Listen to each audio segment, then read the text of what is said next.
Welcome to the Feed Your Soul with Kim podcast. I'm Kim McLaughlin, your host, and today we are talking about the anti-diet revolution. I know that's a pretty bold statement to make, but I think we need to jump off of that diet roller coaster and have a revolution to do something different with food.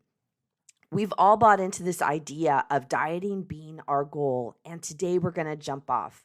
We're going to talk about what leads us to believe that dieting is a good idea, 10 things to do and focus on in order to avoid dieting and to move out of dieting, and one thing you need to do right now to join that anti-diet revolution. If you're interested in joining that revolution, we're starting soon with a free 4-day program where you get access to videos and a free series of talks from me where we're going to talk about how to move out of dieting. It is free and you can sign up in the show notes or go to the Feed Your Soul community in Facebook, and we will be going live every day. You don't want to miss it.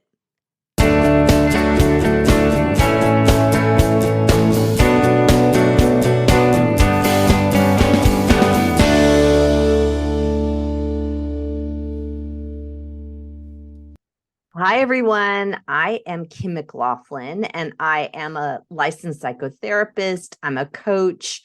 I'm a podcaster and a blogger. And today we are talking about something really important to me, and it's called the anti-diet revolution. And I really thought long and hard about whether I wanted to call it that. It's like revolution felt like such a big word to use, but I realize I'm on a mission, and I have a mission to help people have peace with food and peace with their bodies. And what I know what happens this time of year is there is this real big push towards dieting. Actually, it happens a lot of other times during the year, but at the first of the year, it really shows up hard.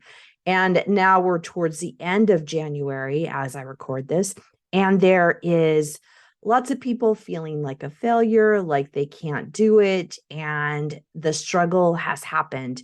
We bought into this idea. We talked about this a lot on this podcast about how we've bought into this idea of quote unquote health or thinness, and that these are what we're supposed to strive to be, healthy and thin. And that the only way to get there is to go on a diet. We've kind of bought into this idea that that is the solution to have health and thinness. We came to this, I think, through this large corporation, these large amounts of corporations that make a lot of money off of us buying into diets. The 70 or 60, 70 billion, it's a lot of money, plus dollars, 70 billion plus diet industry. They have really kind of force fed us to believe that we're not okay and that we need to change and that we have to be really thin and we have to be quote unquote healthy. And we've bought into it because it's been sold to us and it's been told to us. And now it's all over the medical field, the nutrition field, the exercise field. And it's not helpful. It's not healthy to be on that constant up and down diet roller coaster. And actually, there is evidence that that is quite harmful.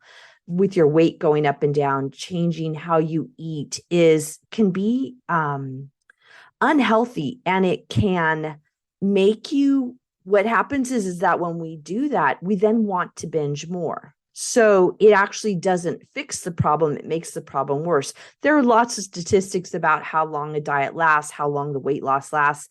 What we know, I know through our own personal evidence is that being on a diet over and over again is we get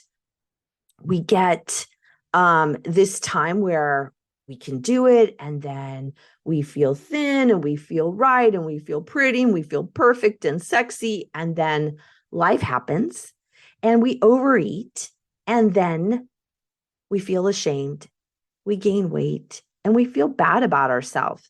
So this is this cycle that goes on and on and on, and it really harms us because it makes us continue going back to something that in the end doesn't work and actually makes it worse. And especially if anybody has a tendency towards eating disorders or eating disorder, this kind of dysregulated eating really makes these eating disorders worse. So dieting really is the answer. And since I'm talking about anti-diet, like, well, what then, Kim? What's the solution? What should we be doing? And what I have found over and over through the research, through my personal experience, and through clients that I work with is that the way out is through intuitive eating. And it is a way to get into being present in our bodies in a different way and having a different relationship with food, and a relationship where we do things that work for the benefit of our bodies. Does that lead to health? Sure, it can. Does it lead to thinness?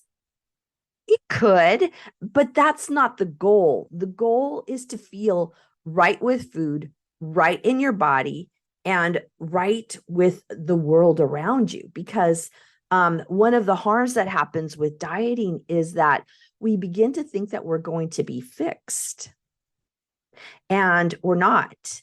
And so when we start moving into intuitive eating, it focuses on the why. Why am I overeating? What is going on with me? That's a lot of what I ask people.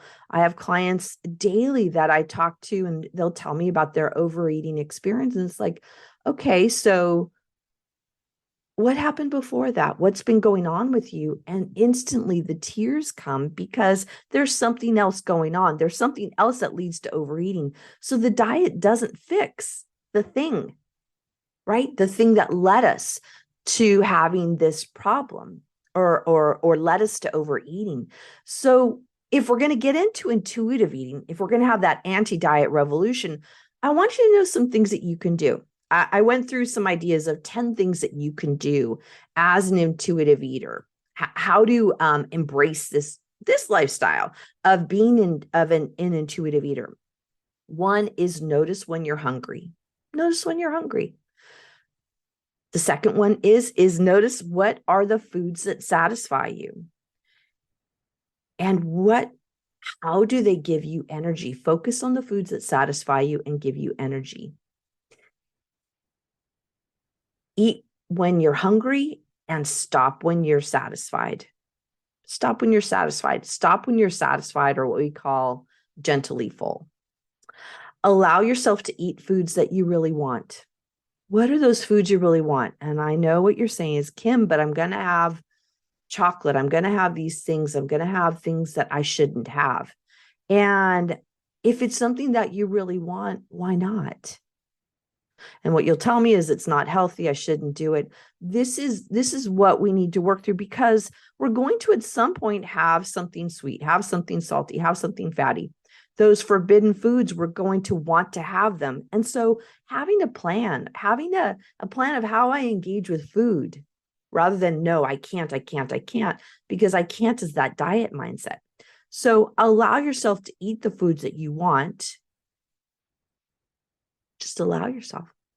Notice the feelings that cause you concern. Notice the feelings. Remember, I said that when somebody overeats or feels bad about their eating, I'll ask them, so what's going on? And the tears, the sadness, the anger comes out about what's going on. And so I like to focus on what happened before the overeating, what's going on. And then the eating takes care of itself. It just does. Engage in self-care and self-love. It's number 7. Engage in self-care and self-love. These are critical. These are critical. This is not something to take lightly. I call it the thing that you do every day, like vitamins. You just do it like water. We just have to do it because they're the things that keep us healthy, that keep us mentally well, that keep us emotionally well. Notice the thoughts that are negative and find ways to deal with them.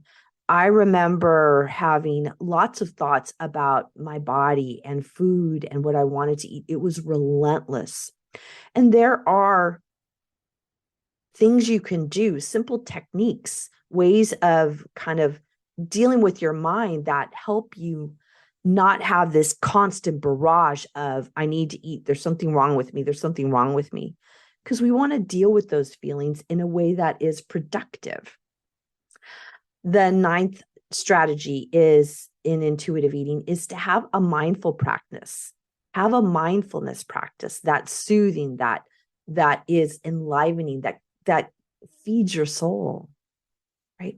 And the 10th, super important, and we don't talk about it a lot, not nearly enough.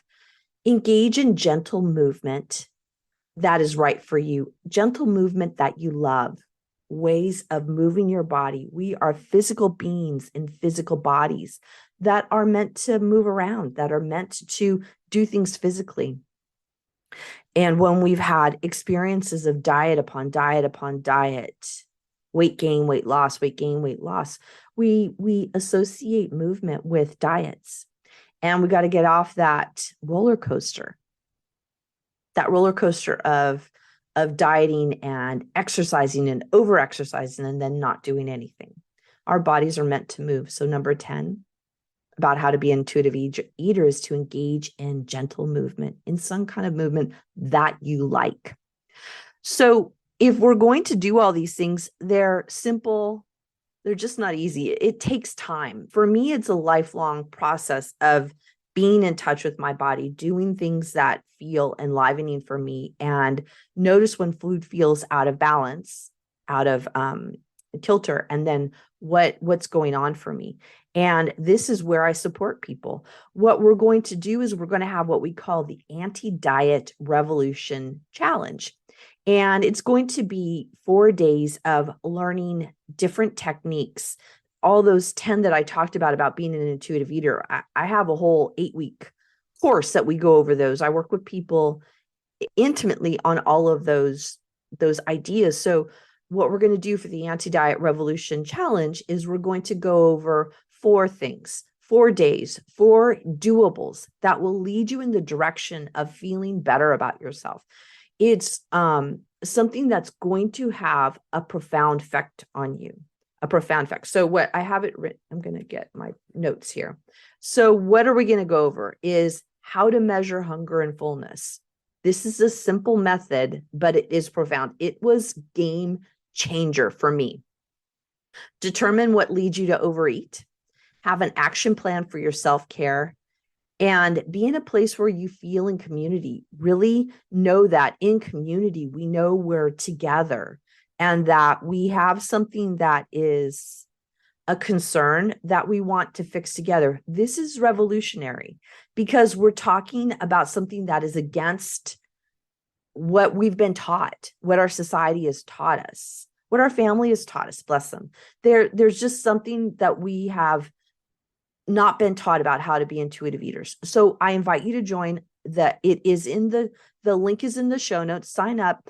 You can also go to Feed Your Soul Community, which is on Facebook. So Feed Your Soul Community on Facebook. If you join the community, we're going to have the videos are going to be in there. So you can join us through that avenue or sign up through the link below. And we'll have daily reminders. If you sign up through email, you'll have daily reminders about the calls so that you can join in. Don't worry if you can't be live. We're going to have them recorded. You're going to have access to them. It is going to be a community gathering, and we're going to do something revolutionary, and we're going to do something different. I really hope you join us. I hope that you start thinking about how to have that anti-diet revolution, how to engage more in intuitive eating. I look forward to talking to you more, everyone. Bye-bye.